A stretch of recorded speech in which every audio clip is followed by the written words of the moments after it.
¿Cómo están? Muy buenos días.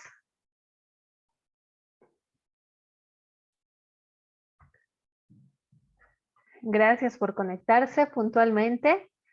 Hoy vamos a entrar a la recta final de lo que es el avance del ciclo y quisiera, previamente esto, obviamente coordinándolo con ustedes, eh, a ver, tengo dos opciones de alguna clase previa al examen, como de repaso, que podríamos realizar. ¿Prefieren que las realicemos el viernes o que se las deje grabada para que la vean en la semana, en la próxima semana, que no tenemos clases, pero que les serviría para estudiar? ¿Cuál de las dos opciones preferirían?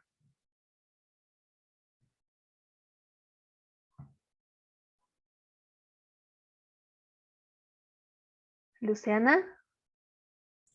Licenciada, buen día. Yo creo que es mejor la opción de la grabación, ya que así algunas personas pueden repetir las cosas que no entienden o verla cuando quieran.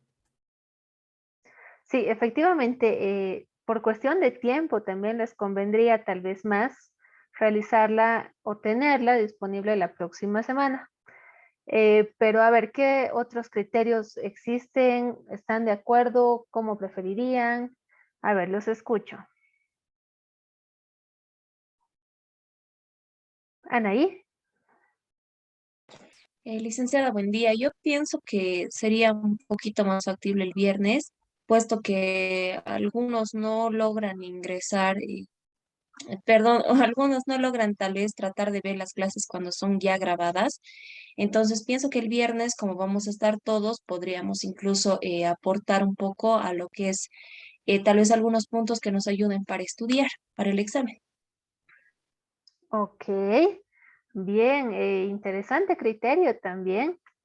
Hagamos una cosa, de acuerdo a su preferencia u opción, vayan escribiendo al chat viernes o la próxima semana.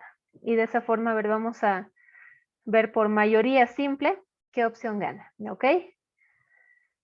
Bien, dicho esto, entramos al tema como tal de la fecha, donde vamos a hacer una breve rememoranza de los sucesos más importantes del siglo XX.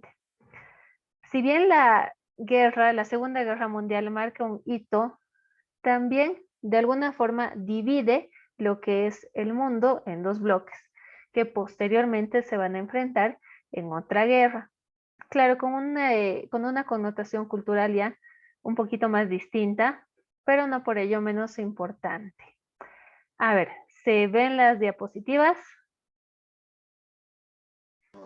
Sí, licenciada. Perfecto, muchas gracias.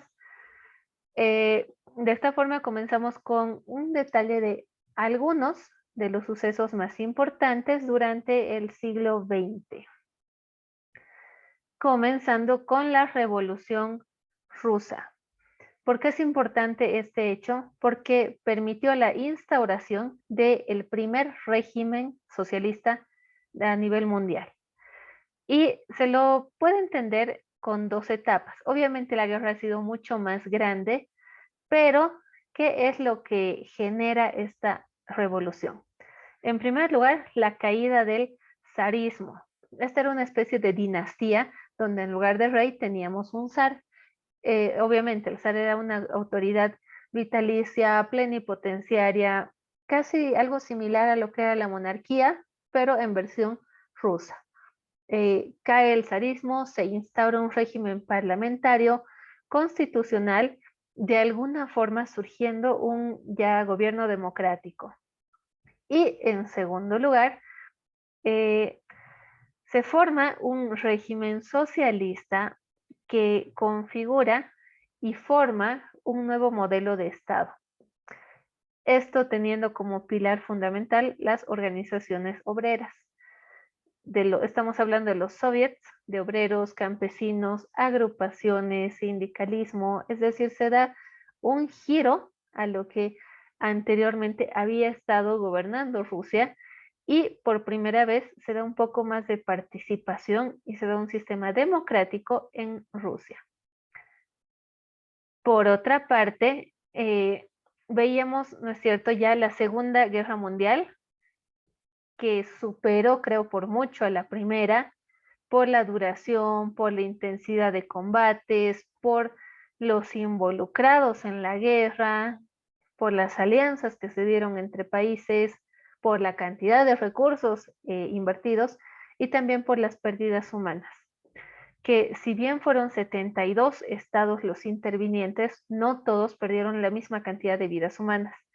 Fueron aproximadamente 110 millones de vidas perdidas, que representan el costo más grave y más grande de la guerra, además de que, como ya decíamos, nos da como precedente la primera o el primer ataque a nivel atómico, utilizando la energía nuclear y demostrando que era posible llevar la guerra y la destrucción a otro nivel inimaginable hasta ese entonces.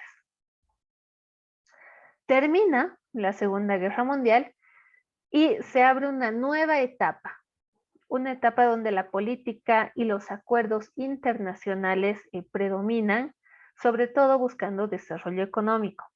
Ya había sido demasiada destrucción, ¿no es cierto? Entonces era sumamente necesario poder unirse para formar nuevamente una ruta de progreso conjunta entre países. Es así que damos paso a una serie de hechos que igual marcan el siglo XX.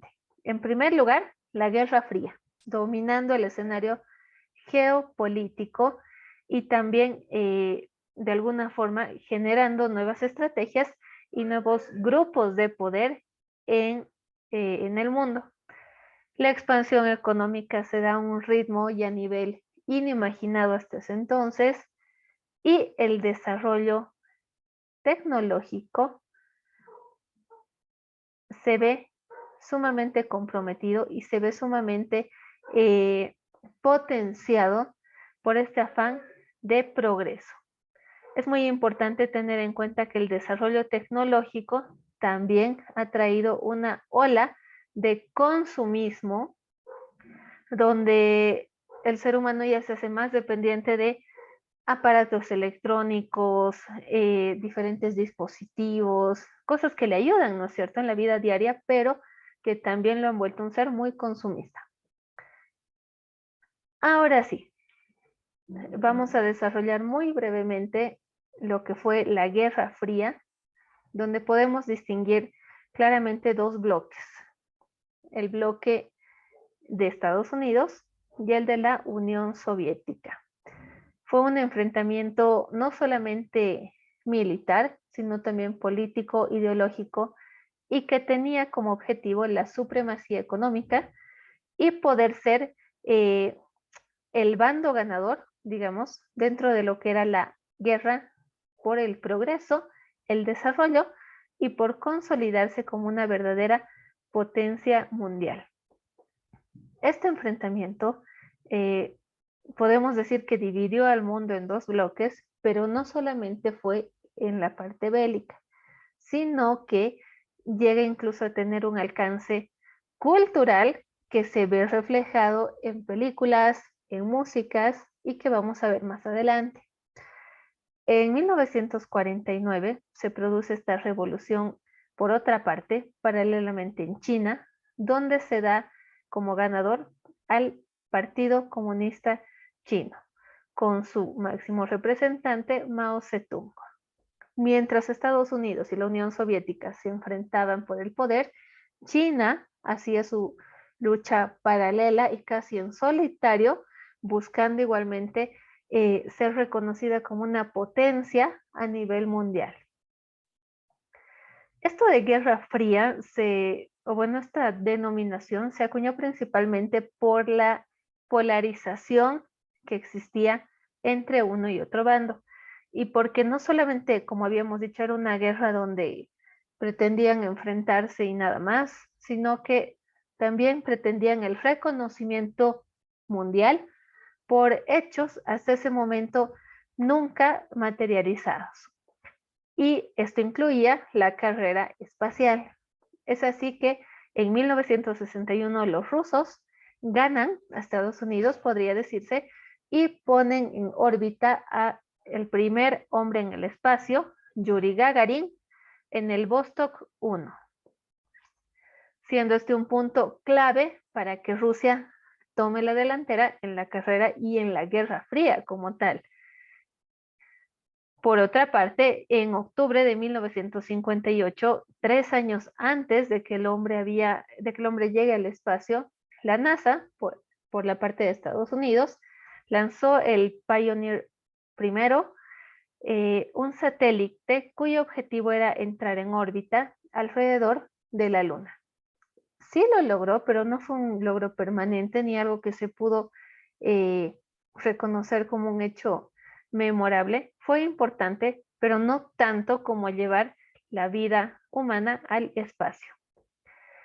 Por lo pronto, o bueno, por lo tanto, digamos, y en paralelo, los soviéticos habían conseguido algunos cuantos logros o cierto desarrollo con sondas espaciales que igualmente pretendían orbitar alrededor de la Tierra.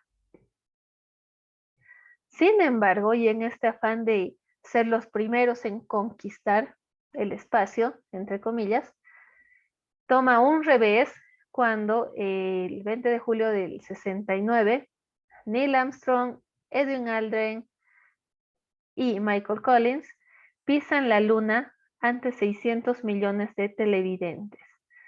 Si bien Rusia había llevado a Yuri Gagarin al espacio, Estados Unidos va un paso más allá, llega a la Luna y logra aterrizar, bueno, alunizar, sería en este caso, con satélites, con una verdadera estación espacial diseñada para este efecto, logrando permanecer en superficie lunar, enviar fotografías, pisar suelo lunar y dar su famosa frase: este es un pequeño paso para el hombre, pero un gran paso para la humanidad.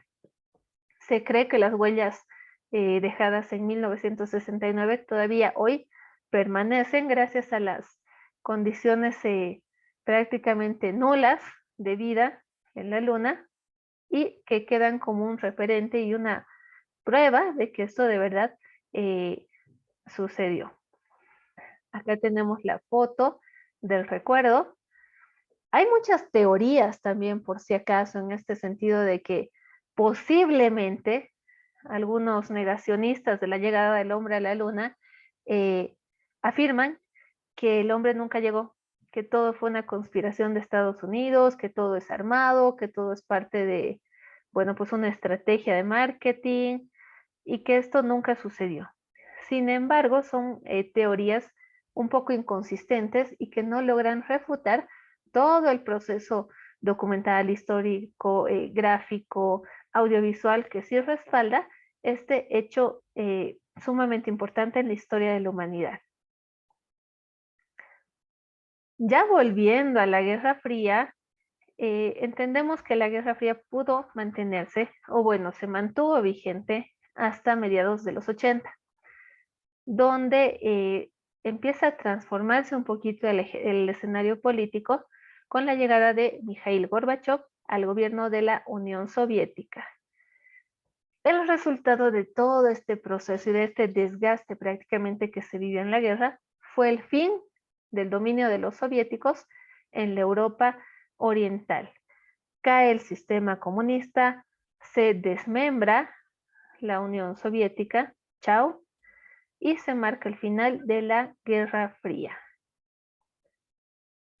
Este punto de la Guerra Fría quiero por favor que lo tengamos muy en cuenta para el examen con una complementación.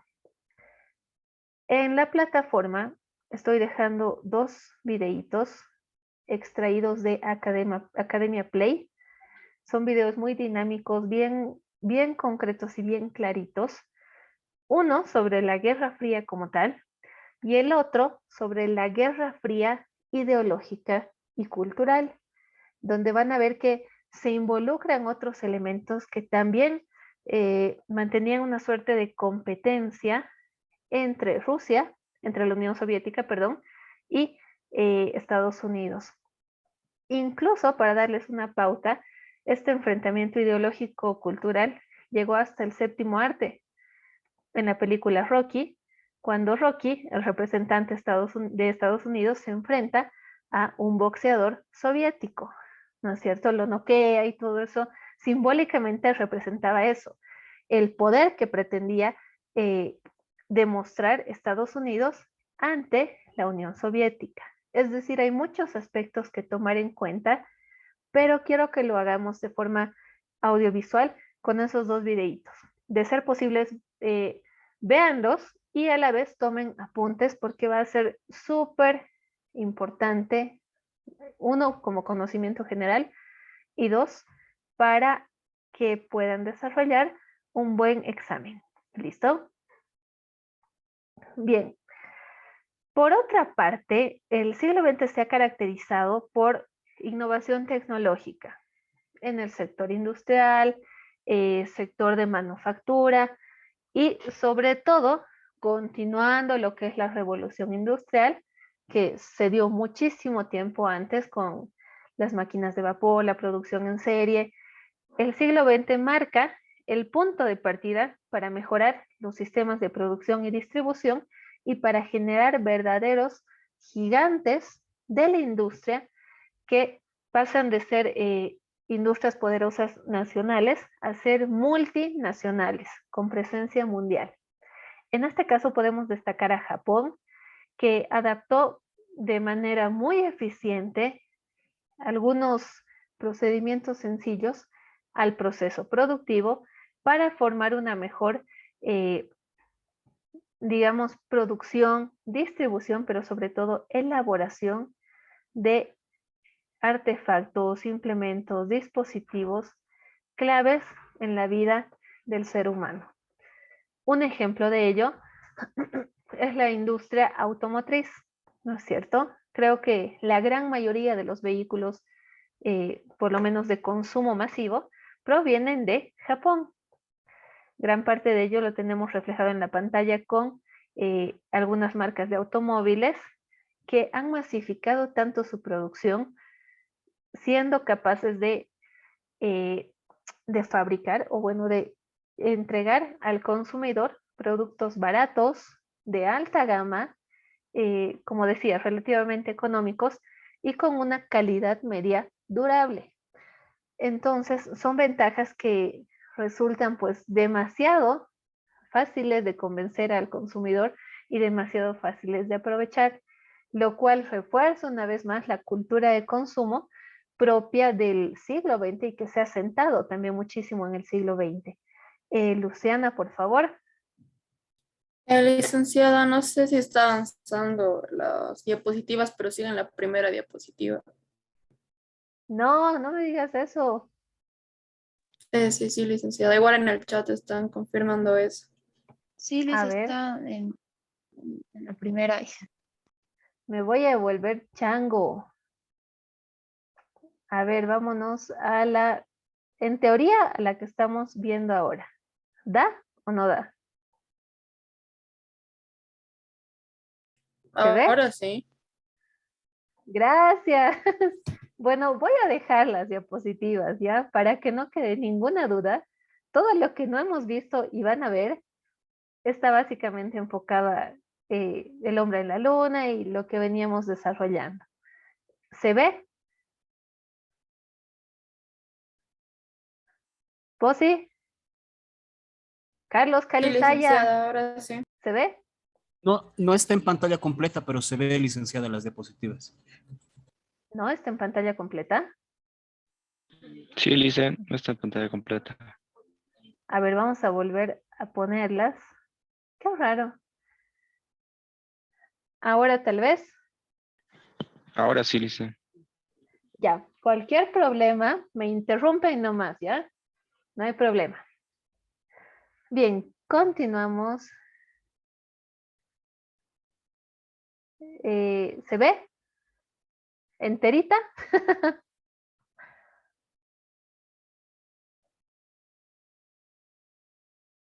Bien, si se logra ver, perfecto, continuamos. A medida de que el ser humano iba desarrollando cada vez más industria, desarrollo tecnológico, ciencia, ve que su crecimiento puede ser ilimitado, pero paralelamente también va creciendo la preocupación y van surgiendo problemas medioambientales, ¿no es cierto?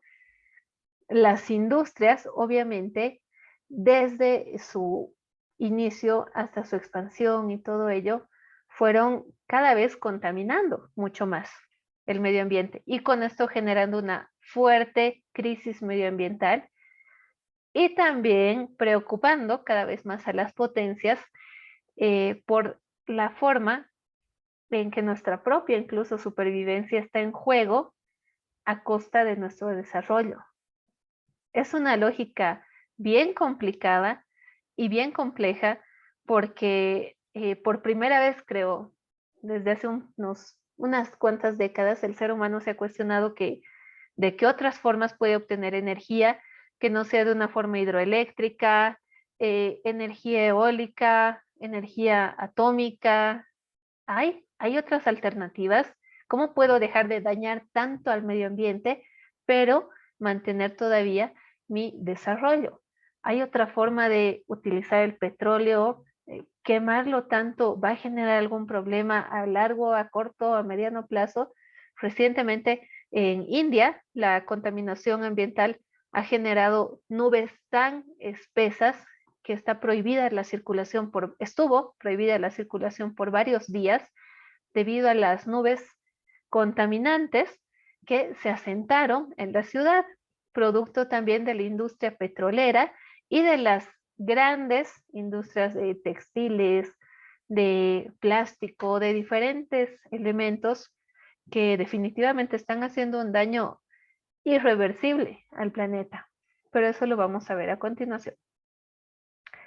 Ahora sí, otro de los hitos mundiales, digamos, o de los sucesos que marcan especialmente el siglo XX, es la explosión demográfica. ¿Se ve la pantalla?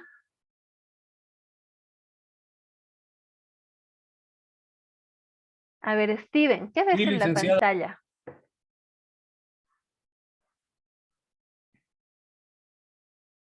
Steven, Explosión demográfica. ¿qué logras ver en la pantalla? Describime la imagen.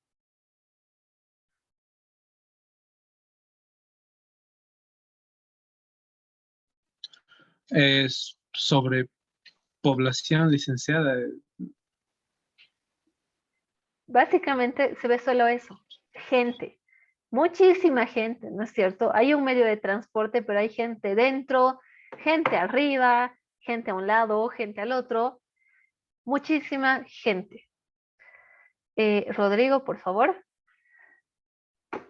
Sí, de hecho, esto fue un problema muy importante ya en los países de crecimiento del primer mundo, sin ir muy lejos, en China precisamente, ya se da incluso una restricción de cuántos hijos uno puede llegar a tener, precisamente por la sobrepoblación extensa que se da en ese país.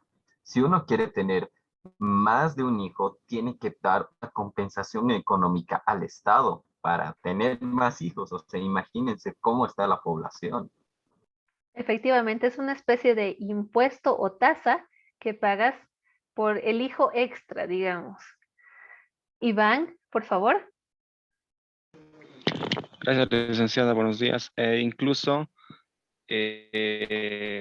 supuestamente se ha dicho que esta enfermedad del COVID-19 es justamente para disminuir esta excedente población mundial que existe en las grandes ciudades, por sobre todo.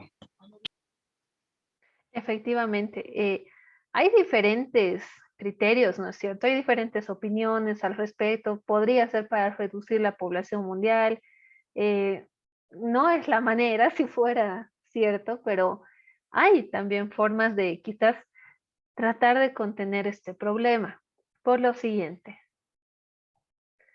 ¿se ve la diapositiva? Sí, ¿verdad? Solo dice cuenta hasta 10. A ver, Sí, contaremos. 1, 2, 3, 4, 5, 6, 7, 8, 9, 10.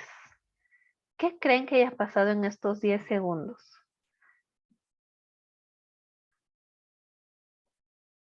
¿Qué será? A ver, Anaí.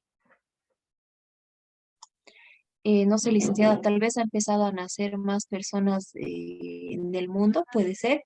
Yo, un poquito retrocediendo a la anterior imagen, dicen, perdón que Adelante. le corte. No, adelante, por Justamente favor. justamente esta explosión demográfica genera a su vez una mayor demanda de recursos. Por ejemplo, de alimentos que son consumidos por la mayoría de las personas. Entonces, desde un punto de vista demográfico, es también da un poco más sentido económico a lo que generaría una explosión demográfica y es el crecimiento de la población de lo que se ha dado en realidad en el mundo. Efectivamente, es un problema que genera otros problemas que actualmente estamos tratando de solucionar o ver cómo paliar, ¿no? Con ellos. Steven, por favor. Y después Nico.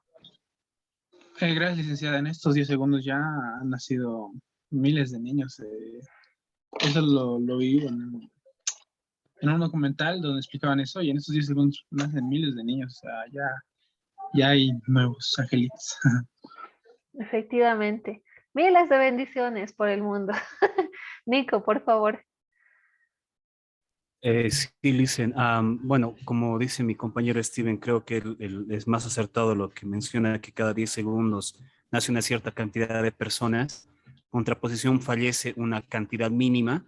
Y regresando un poco al tema de China que decía Rodrigo, sí efectivamente se ha controlado la sobrepoblación con una indemnización al Estado por exceso de hijos. Sin embargo, como usted menciona, esa restricción ha causado otro tipo de problemas en la población china y actualmente se está considerando el hecho de aumentar la cantidad de hijos por familia a 2 porque el gran porcentaje de personas en China ahora son adultos mayores, ya no tienen mano de obra joven. Entonces, esa contraposición está haciendo de que tengan que requerir otro tipo de personal. Entonces, ahí están las dos caras de la moneda, ¿no? Efectivamente, es otro problema aparte, limitar tanto el nacimiento de nueva población, porque ¿qué haces con tu población? ¿No es cierto? No se va a renovar constantemente, pero a la vez tienes que limitar precisamente porque ya no tienes las condiciones para que crezcan, pues, con una vida lejos de carencias, necesidades básicas y todo ello. ¿Qué es lo que ha pasado en estos 10 segunditos que hemos contado? En el planeta acaban de aparecer 3 seres humanos más. Imagínense al día cuántos aproximadamente seres humanos llegan a la Tierra. Se calcula que aproximadamente 250,000 más que van a compartir con nosotros tierra, alimentos, aire, agua y que van a ocupar un espacio vital que quizá otra persona está dejando al fallecer, pero obviamente la relación no es proporcional, ¿no es cierto? Sería una belleza que en Estados Unidos nazcan 100 y mueren 100 al día. Ya, hay cierto equilibrio, pero no, incluso las condiciones de vida ahora han mejorado tanto que la esperanza de vida se extiende y se alarga, con lo cual hay una necesidad más que cubrir, ¿no es cierto? Sistema de pensiones para tercera edad y otros problemas que se van desencadenando por esta situación. Se calcula que aproximadamente hoy en día superamos los 7,500 millones de personas y que el 2050 vamos a llegar a más de 9,000 millones en todo el mundo.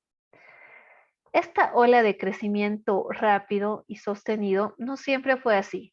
Ha mantenido prácticamente constante su nivel de crecimiento por largos periodos, pero el siglo XX ha sido el boom de nacimientos, de escalada, por varias condiciones, por varias circunstancias que veremos a continuación. Muchas veces en la Edad Media, Renacimiento y todo este periodo, las guerras, las epidemias, las hambrunas, las cruzadas, hasta la Inquisición, digamos, de alguna forma equilibraba la situación, ¿no es cierto? Se diezmaba a la población por otras circunstancias, pero de alguna forma esto también mantenía a salvo a la población que existía. En cambio, ahora la situación ha cambiado muchísimo. Rodrigo, por favor. Algo que mencionó licenciada es precisamente de el nivel óptimo de vida que se da hoy en día en nuestra sociedad. Me parece pues que no es así necesariamente en todas las regiones geográficas, porque sin ir Correcto. muy lejos, en países como el Congo hay niños que son criados desde pequeños precisamente para ir a buscar oro o simplemente los enlistas con armamento bélico y no tienen una condición de vida de más allá de los 20 años, muchos de ellos. O sea, depende mucho también de su región geográfica.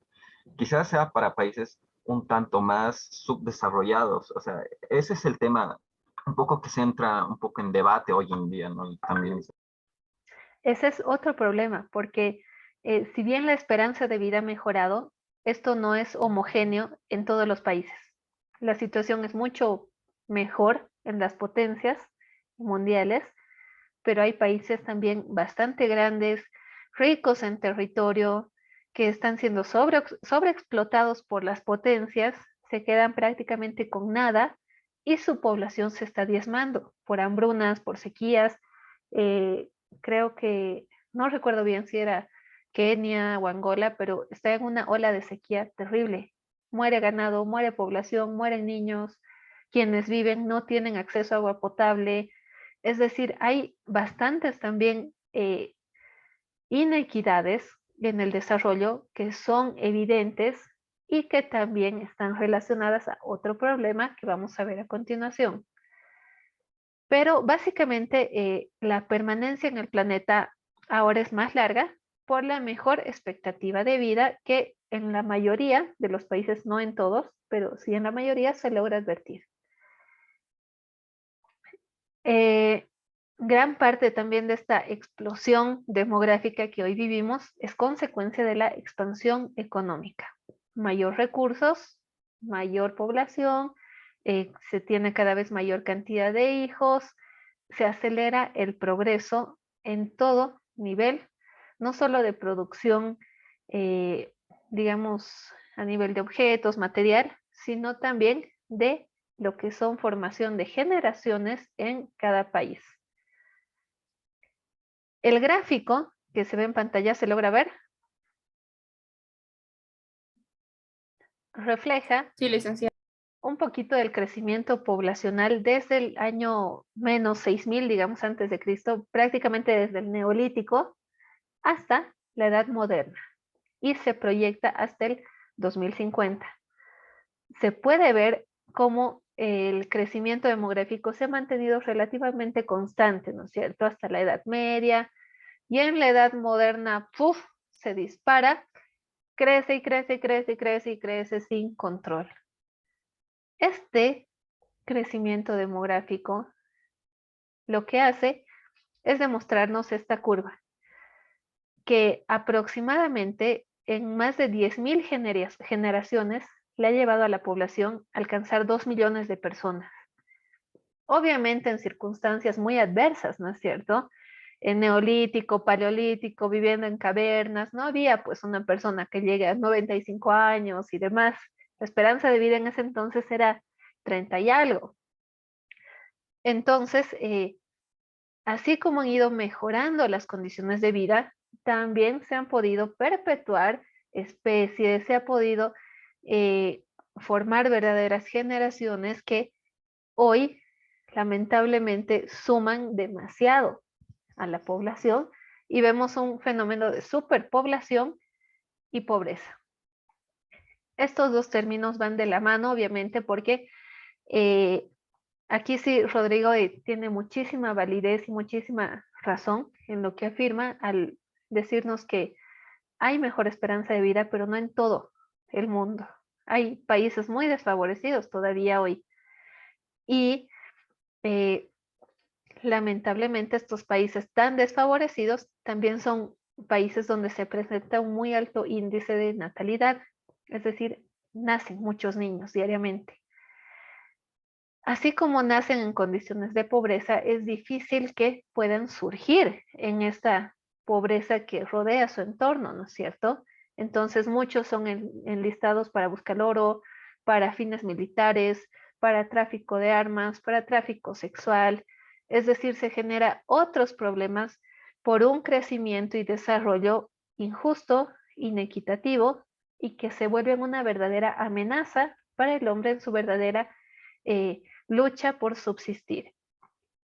Al Gore, un activista bastante conocido y reconocido en Estados Unidos, nos señalaba que la relación fundamental entre civilización y sistema ecológico de la Tierra se ha visto transformada radicalmente por el crecimiento demográfico que se ha disparado en millones de años y que podemos ver que se acelera también cada día más en nuestra generación, ¿no es cierto?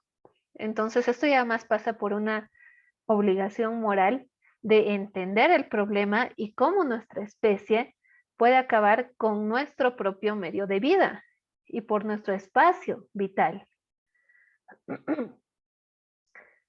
Esto nos lleva obviamente a otras cuestiones ya relacionadas a cambio climático, a lucha, sobre todo por frenar el cambio climático, agujero en la capa de ozono, otras cuestiones ambientales que también hoy en día son preocupación de las potencias a nivel mundial, pero sobre todo de todos los países más desfavorecidos que no tienen la misma suerte de contar, como por ejemplo en las potencias mundiales, con recursos básicos disponibles todo el tiempo, en todos